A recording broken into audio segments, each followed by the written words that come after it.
저는 1989년도에 대학교에 입학했는데요. 그해 5월 달에 우리 기독 학생회 그 학교가 안에 있던 기독 학생회에서 주최하는 수련회 같은 큰 집회에 참석을 하고 그 수련회에서 이제 구원 초청이라고 하죠. 이제 뭐 call to commitment라고 하는 그 부르심에 응답을 하고 예수님을 영접했습니다. 아, 그래서 그때부터 저는 원래 목사 아들이었지만 그때부터 나는 진짜 구원받은 하나님의 백성이구나 라는 생각을 하며 지금까지 살고 있습니다. 이렇게 예수님을 영접하기 위해서 앞으로 나오라 또는 자리에서 일어나라 하는 이것을 영어로는 알터 콜이라고 부릅니다. 이게 제단 알터 앞으로 나오는 것이어서 알터 콜이라고 부르는데 요즘은 이 알타콜에 대한 위험성 또는 이 알타콜에 대한 긍정적인 면 말고 부정적인 면이 있다라는 것을 주장하는 목사님들이 조금 미국을 중심으로 해서 많이 일어나고 있습니다. 여러분 잘 아시는 목사님들 가운데 폴 워셔 목사님이라든지 아니면 지금 돌아가셨지만 R.C. 스프로울 목사님 같은 분들 이런 분들이 대표적으로 그렇게 이 알타콜에 대해서 이게 꼭 긍정적이지만은 않다. 여기에 부정적인 면이 있다라고 강조하시는 목사님들입니다. 왜 그런가 하면 이게 요즘은 점점 이벤트가 되어져 버렸습니다. 그래서 이벤트가 되다 보니까 사람들이 그것에 참여하는 것만으로 진실한 회개 없이 진실하게 하나님 앞에 회개하는 것 없이 이 구원 초청 알타콜에 참여하는 이벤트만으로도 내가 구원받았다라고 생각을 하거나 확신하는 경우들이 있기 때문에 그렇습니다. 근데 이게 정말 맞는가를 우리가 좀 한번 점검해 봐야 되는 그런 시점이 왔다라는 것이죠. 다시 말씀드립니다만 저도 그 구원 초청을 통해서 내가 구원받았구나라는 것을 인식했던 사람입니다. 그리고 지금도 우리에게 어떤 순간에 우리가 우리의 죄를 인정하고 자백하고 그리고 결단하는 예수님을 믿기로 결단하는 것이 반드시 우리에게 필요하다라고 믿고 있는 사람 중에 하나입니다. 그런데 한번 생각을 해봤는데요. 그날 저처럼 그 자리에서 일어난 사람이 한 수백 명 되는 것 같습니다. 수백 명이 다 그 자리에서 일어나서 예수님을 영접하는 그 알타콜에 참여를 했는데 그 수백 명이 그럼 다 목사가 됐느냐? 아니면 그 수백 명이 다 지금 구원에 합당한 삶을 살아가고 있느냐라는 것을 생각해 본다면 분명한 것은 아마 그렇지 않을 것이다라는 것이죠. 그렇죠? 자, 그렇게 본다면 그 알타콜이라고 부르는 구원 초청에 응답하는 것만 가지고 우리가 구원받았다라고 말하는 것은 뭔가 문제가 좀 있다라는 것을 우리가 생각할 수 있습니다. 그렇죠? 그런 면에서 이 알타콜 또는 이 뭐죠? 구원 초청의 이 두 가지 면, 제가 지금 말씀드린 긍정적인 면과 부정적인 면은 무엇을 우리에게 가르쳐 주고 있는가 하면 성경이 말하는 구원은 그렇게 심플하지 않다. The salvation is not that simple 이라는 걸 우리에게 가르쳐 주고 있는 것이죠. 오히려 그 구원이라는 것이 조금 더 복잡하고 그 의미가 더 넓다라는 것을 증명하는 일이다라고 볼 수 있습니다. 구원은 단순히 한순간에 한 이벤트를 통해서 확정되는 일만은 아닐 것입니다. 이것만 가지고 설명할 수가 없습니다. 그래서 어떤 사람은 물론 이런 특별한 경험을 가지고 있지만 또 어떤 사람은 이런 특별한 경험을 가지지 않고 구원에 합당한 삶을 살아가기도 한다라는 것을 우리가 한번 생각해 봐야 됩니다. 그런 면에서 우리가 여러분들도 저처럼 어떤 구원 초청에 한번 응답하고 예수님을 영접하는 영접 기도를 한번 했다고 해서 나는 정말 구원받았다. 그게 구원의 전부다라고 생각하는 것은 아주 위험한 일이라는 것을 우리가 한번 생각해 봐야 됩니다. 그죠? 오늘 본문이 바로 이제 그것을 이야기합니다. 오늘 본문을 한번 다시 보시면요. 2장 12절 말씀에 이렇게 이야기합니다. 그러므로 나의 사랑하는 자들아 너희가 나 있을 때뿐 아니라 더욱 지금 나 없을 때에도 항상 복종하여 두렵고 떨림으로 구원을 이루라. 구원을 이루라 이렇게 말했습니다. 그죠? 이 구원을 이루라라는 말은 우리를 굉장히 당황스럽게 만듭니다. 왜냐하면 우리는 여태까지 구원에 대해서 어떻게 설명했는가 하면 당신 구원 받았습니까? 아니면 구원 안 받았습니까? 이렇게 말했습니다. 그죠? 그러니까 구원은 그냥 단순히 받는 거, 그래 한순간에 받으면 끝나는 거라고 생각했는데 오늘 본문은 그냥 한순간에 일어나는 사건으로 말하지 않고 구원이라는 것은 어떤 긴 과정을 통해서 점점 이루어 가야 되는, 성취해야 되는 것으로 설명하고 있기 때문에 우리가 좀 이 본문을 당황스럽게 보고 있는 것이죠. 그죠? 더 황당한 것은요. 이 본문의 시작이 그러므로 나의 사랑하는 자들아 이렇게 말합니다. 그러니까 이걸 누구에게 바울이 지금 도전하고 있는가 하면 이미 구원을 받고 빌립보 교회의 믿음의 성도들이 된 사람들한테 구원을 이루라 이렇게 말하고 있는 겁니다. 이 더 헷갈리고 더 복잡해지는 거죠. 그죠? 우리는 교인이 되면 특별히 그 당시에 이미 예수님을 영접하고 믿기로 복음을 듣고 결심해서 빌립보 교회의 성도가 됐다면 그러면 이미 구원 받은 거 아닙니까? 끝난 거 아닙니까? 그런데 그 사람들을 향해서 바울이 구원을 이루라라고 말하고 있다는 거죠. 그렇죠? 오늘 본문을 보면 정말 다짜고짜 이 본문만 해석해 보자면 더 복잡해집니다. 왜냐하면 그냥 구원을 이루라도 아니고 두렵고 떨림으로 구원을 이루라 이렇게 말하고 있기 때문에 그렇습니다. 그래서 요 구절만 이렇게 띄어서 우리가 어떻게 생각하기 쉬운가 하면 그래 구원을 받긴 받았는데 두렵고 떨린 마음으로, 그러니까 확신을 갖지 말고 떨어질 수도 있다, 구원 못 받을 수도 있다라는 불안한 그 마음과 조심스러운 마음과 떨리는 마음을 가지고 끝까지 그 구원을 잘 지켜나가야 되나 보다라고 이 본문을 우리가 해석하기 쉽다라는 것이죠. 다시 말씀드리면 이것을 구원의 불확실성이라고 말합니다. 여러분은 어떻게 생각하십니까? 하나님이 여러분을 구원하셨다, 우리가 구원받았다라고 말하는 것이 이렇게 불완전한 것일까요? 어느 순간인가 우리가 그 구원에서 탈락해서 떨어질 수 있는 것일까요?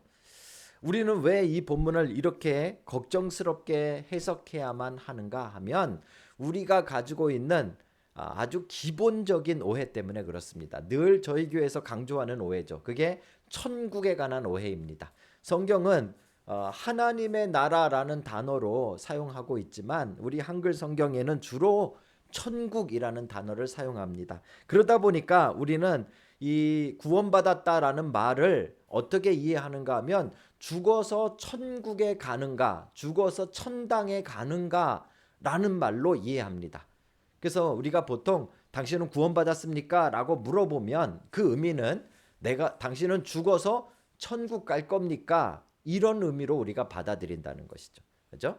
성경이 정말 그렇게 말하고 있지는 않습니다. 성경이 말하고 있는 우리가 천국이라는 단어, 하나님의 나라라는 이 단어는 단순히 죽어서 어디로 가는 장소에 대한 이야기를 말하는 것이 아닙니다. 그럼에도 불구하고 우리가 구원을 그렇게 이해하고 있는 거죠. 그죠? 구원을 그렇게 이해하고 있다 보니까 어떤 문제가 생기는가 하면 이미 구원을 받았다라는 것은 어떤 의미인가 하면 죽어서 천국 갈 수 있는 티켓 또는 자격증을 가지고 있다 이렇게 생각을 하는 겁니다. 그죠? 자, 그렇게 본다면 오늘 본문이 이제 불안해지는 겁니다. 이미 구원, 죽어서 천국 갈 티켓을 받았는데 그래서 구원 받았다라고 생각하고 여기서 말하는 사랑하는 자들이라고 부름을 받았는데 두렵고 떨림으로 구원을 이루라 그랬으니까 다시 말하면 그 티켓을 잃어버릴 수 있다는 거잖아요. 다시 말하면 죽었는데 못 갈 수도 있다는 말이잖아요.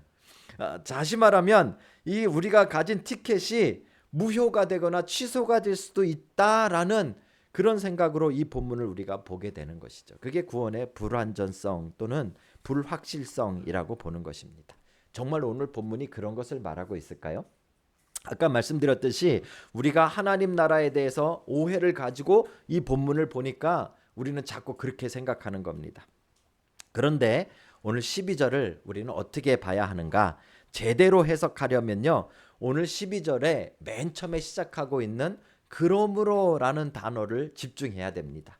오늘 본문은 그냥 뜬금없이 두렵고 떨린 마음으로 구원을 이루어라 라고 말한 것이 아니라요. 그러므로라는 말로 어떤 앞부분에 대한 결론을 설명하고 있는 겁니다. 그렇죠? 앞부분은 무엇이었는가 하면 2장 1절부터 쭉 나와 있는 그리스도의 마음을 품으라 라는 말이 그 내용입니다. 그러니까 그리스도의 마음을 품는 것과 지금 여기서 말하는 구원을 이루는 것, 그리고 우리가 그 전에 이야기했던 복음에 합당한 삶을 사는 것, 이건 다 같은 말입니다. 한마디로 말하면 죽어서 가는 천국에 대한 이야기가 아니라 이미 여러분들이 예수님을 믿기로 결단한 그 순간에 이 땅에서 시작된 그 하나님의 나라의 삶에 관한 이야기입니다. 그렇죠? 그게 우리가 예수 그리스도의 마음을 품는 것이고, 그게 다른 말로 구원을 이루는 과정이고, 그게 다른 말로 복음에 합당한 삶을 사는 것이다 라는 것입니다. 그죠? 그래서 다시 정리해서 말씀드리면 성경이 말씀하시는 구원이란 우리가 죽어서 어디에 가게 되어지는 미래적인 사건만을 말하는 게 아닙니다. 그것도 있습니다. 자꾸 제가 이 부분을 강조하다 보면 늘 오해를 받는데, 그러면 죽으면 우린 끝입니까? 아닙니다. 죽어서 하나님의 품에 가게 됩니다. 그런데 성경이 말하는 하나님의 나라의 7, 80%는 거기를 말하고 있지 않다라는 겁니다. 그죠? 성경이 말하는 천국이라는 의미는 이미 이 땅에서 시작된 우리의 삶을 설명하는 것입니다. 그죠? 그래서 여러분들이 하나님이 나를 예정하셨고 나를 부르셨다라는 그 놀라운 사실을 깨닫는 그 순간, 아직 안 죽었고 이 땅에서부터 시작되어지는 그 현재적인 사건이 구원입니다. 그죠? 그러니까 구원을 나중에 죽으면 어디에 가는 미래적인 사건이 아니라, 지금 구원은 지금 내 삶에 일어난 현재적인 사건, 이미 시작된 그 사건이라는 것을 우리가 기억해야 됩니다. 그 의미에서 오늘 구원을 이루라라고 본다면 충분히 이해가 되는 것이죠. 그죠? 지금 이루라라는 말은 죽어서 어디에 갈 미래를 이야기하는 것이 아니라 지금 현재 내 삶에 시작된 그 구원의 삶, 그 그리스도의 마음을 품는 것, 그 하나님의 나라를 살아가는 그 삶을 어떻게 살아야 하는가, 어떻게 이루어야 될까를 지금 도전하는 것이다라고 볼 수 있다라는 것입니다. 그죠? 구원의 현재적인 의미가 이미 임한 하나님의 나라의 삶이라고 한다는 것을 우리가 다시 한번 생각해야 되고요. 그 하나님의 나라가 강조하고 있는 것이 어떤 장소적인 것이 아니다라는 것에 집중해야 됩니다. 그럼 하나님의 나라는 도대체 뭐에 대한 겁니까? 우리의 어디 가서 우리는 맨날 죽어서 어디 가는 게 하나님의 나라라 그랬는데, 이 장소적인 것이 아니다면 도대체 성경이 말하는 하나님의 나라의 핵심은 뭡니까? 그거는 하나님의 다스리심, 하나님의 통치하심이 하나님의 나라의 핵심입니다. 그죠? 그러니까 내가 죽었던 살았던, 아니면 지금 여기에 살고 있던, 죽어서 우리의 영혼이 어디 가 있던, 예수님이 재림해서 부활한 몸을 입었던 어떤 상태이든 상관없이 하나님의 통치하심, 하나님의 다스리심 안에 있으면 그게 하나님의 나라를 살아가는 것입니다. 그렇죠? 그 하나님의 나라를 살아가는 것, 즉 여러분 삶에 하나님이 하고 계신 그 일, 그 통치, 다스리심, 그 주권을 믿고 맡기는 삶을 구원을 이루는 삶이라고 오늘 바울이 우리에게 설명하고 있는 것이죠. 그렇죠? 자, 그렇게 본다면 두렵고 떨림으로 구원을 이룬다라는 말도 이해가 가능합니다. 여기서 말하는 두렵고 떨리다는 말은 이제 이 받은 티켓이 무효가 되거나 내가 나중에 죽어서 천당 가는 그 부분이 없어질까 봐 두려워하는 것을 말하는 게 아닙니다. 여기서 말하는 두렵고 떨림이라는 말은 경외함을 말합니다. 그렇죠? 나와 완전히, 인간과 완전히 다른 전능하신 하나님의 존재를 발견했을 때 벌레 같은 내가 느끼는 마음이 두렵고 떨림인 겁니다. 그렇죠? 그래서 이것은 아까 말씀드린 그러므로라는 말로 추정해 봤을 때 그 전에 이미 설명이 돼 있어야 됩니다. 그럼 구원을 이룬다는 게 도대체 뭘 말하는 건가? 그렇죠? 아까 말씀드린 대로 그리스도의 마음을 품는 것인데 그리스도의 마음을 품는다는 게 도대체 뭔가? 우리 지난 시간에 이 부분을 열심히 설명했습니다. 그리스도의 마음을 품는 게 도대체 무엇인가 하는 것이죠. 그죠? 그리스도의 마음을 설명하면서 하나님과 원래 동등한 본체셨지만 종처럼 우리의 인간의 몸으로 낮아지셨다라고 말하면서 거기 8절에 아주 중요한 표현이 하나 등장하는데 그것은 죽기까지 복종하셨다라는 표현입니다. 그리스도의 마음의 하이라이트는 그리스도의 마음을 품은 우리의 마음의 하이라이트는 무엇인가 하면 죽기까지 복종하는 것입니다. 그게 그리스도의 마음을 품는 것입니다. 그죠? 그렇다면 오늘 본문에서도 똑같은 설명이 있어야 됩니다. 왜? 그러므로라는 말로 결론을 지었으니까. 그래서 오늘 본문에 너희가 두렵고 떨림으로 구원을 이루라 라는 이 말의 실질적인 표현은 무엇이어야 하는가 하면 그리스도의 마음을 품는 겁니다. 다시 말씀드리면 복종하는 것입니다. 그 부분이 있는가를 보셔야죠. 12절을 보십시오. 그러므로 나의 사랑하는 자들아 너희가 나 있을 때뿐 아니라 더욱 지금 나 없을 때에도 항상 복종하여 두렵고 떨림으로 너희 구원을 이루라. 그죠? 구원을 이룬다라는 말은 우리가 착한 일을 하는 것이라고 오해하시면 안 됩니다. 구원을 이룬다라는 것은 내가 죽어서 천국 가기 위해서 지금 어떤 업적을 쌓아놓거나 아니면 여러분들 포인트를 쌓는 것이라고 생각하시면 안 됩니다. 그죠? 두렵고 떨린 마음으로 내가 오늘 하루하루 하나님 앞에 착한 일을 많이 하고 예배를 많이 드리고 헌금을 많이 하고 뭘 어떻게 해서 나중에 천국 갈 수 있는 이 자격을 따야겠다. 그게 아니라는 거죠. 그죠? 구원을 이루라라는 말은 예수 그리스도의 마음을 품으라는 것인데 그것은 결국 지금 내 삶에 하나님이 나를 어떻게 인도하시는지 어떻게 통치하시는지 어떻게 다스리시는지를 항상 복종하라라는 것입니다. 이게 구원을 이루는 모습입니다. 그렇죠? 인간의 예수 그리스도께서 낮아지셔서 정말 비교할 수도 없는 그 하나님의 모습을 발견했을 때, 그렇죠? 십자가상에서 가장 낮은 인간의 마음은 두렵고 떨린 겁니다. 경외함입니다. 그 마음으로 하나님의 행하시는 그 일을 복종했던 것이 예수 그리스도의 십자가 사건이고 그것을 지금 내가 마음에 품는 것이 구원을 이루라라는 실질적인 말씀이다라는 것이죠. 그렇죠? 그래서 이 말씀은 이제 위에 2장 1절부터 11절까지 이어졌던 내용을 서머리하면서 실제로 도전하는 말이 구원을 이루라 이것입니다. 그렇죠? 두렵고 떨림으로 구원을 이루라. 두렵고 떨림으로 그리스도의 마음을 품으라. 두렵고 떨림으로 하나님이 하시는 일에 항상 복종하라 그 말입니다. 그렇죠? 지난 주간에 저는 개인적으로 조금 영적으로 좀 어려운 시간을 보냈습니다. 이게 나이가 들면서 더 심해지는 것 같습니다. 이게 나이가 들면 더 마음이 넓어지고 나이가 들면 더 뭐랄까요? 초연해지는 모든 일에 이렇게 너그러워지고 이렇게 되는 줄 알았는데 그게 아니고 나이가 들수록 우리는 내 생각대로 또는 내 계획대로 되지 않을 때 조급해지고 힘들어집니다. 그렇죠? 아니 내 생각대로 안 되고 내 계획대로 안 되어지면 우리는 그 마음이 불안하고 힘들어진다라는 것이죠. 그렇죠?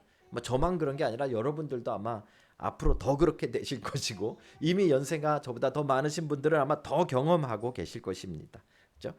그래서 저도 되게 제 계획대로 제 생각대로 안 되는 일을 만났더니 지난 주간에 너무 마음이 이렇게 내려가는 겁니다.